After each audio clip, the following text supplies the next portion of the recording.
everyone, welcome back to my channel. So guys, আগৰ আপোনালোক ভালে আছে তে ৰাতি হ'ল 4টা মান বাজিলে তো ঘৰত শুকান মাছ আছে মই ভাবিলে কিয় না এটা চাটনি বনোৱা যাও তো মই আজি চাটনিটো বনাম মেঘালয় ষ্টাইলত তো গাইস ব্লগ দেৰি নকৰি ভিডিওটো ষ্টাৰ্ট কৰো যেটো সময় বহুত হ'ল ভাত খাবলৈ ওকে মোৰ সৈতে ভিডিওটো একেলগে তো শুকান মাছৰ পিটিকা বনাবলৈ লৈ ললো শুকান মাছ এটো মৰা মাছ বুলি কয় মৰা মাছ লৈ ললো 10টা মান হ'ব চাগে 10-12টা তাৰ পাছত ললো ধনিয়া ভুট জলকীয়া বিলাহী দুটা নহৰু কেইফুটমান আৰু আদা সো ফ্ৰেন্ডছ মই নহৰু কেইটা এনেকৈ পুৰি ললো ৰাখিম এতিয়া বিলাহী এটা পুৰিছো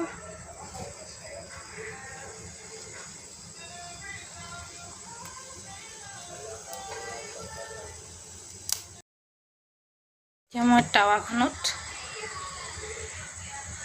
অকণমান মিঠাতেল দি মাছকেইটা এনেকৈ অকণমান মিঠাতেলত ভাজি লম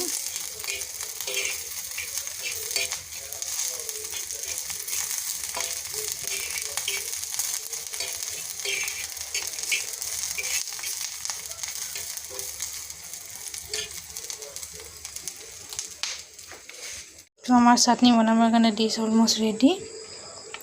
তো প্ৰথমতে মই ভুট জলকীয়া দিছো পটাত পিচিব লাগে এতিয়া মই ৰাতি হ'ল পটাত পিচি নাথাকো ইয়াতে পিছো এতিয়া দি দিলো মই আদা নহৰু সব পুৰি ললো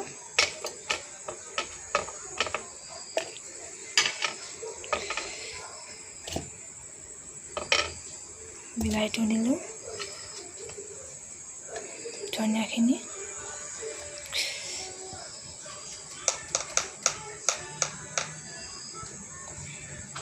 নিমখ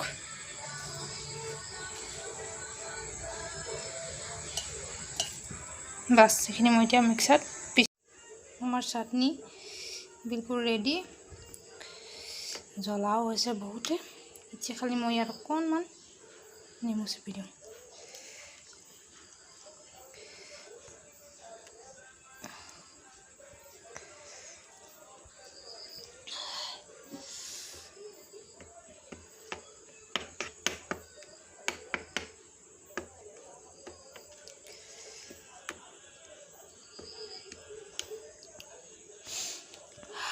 কি ধুনীয়া সেন্ট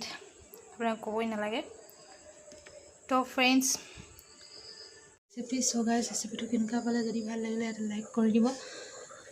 আৰু যিসকল মোৰ চেনেললৈ প্ৰথমবাৰ আহিছে প্লিজ মোৰ চেনেলটো সাবস্ক্ৰাইব কৰি ল'ব আৰু কাষত থকা বেল আইকনটো দবাই দিব যাতে মই নতুন ৰেচিপি দিলে আপোনালোকৰ ওচৰলৈ প্ৰথমে যায়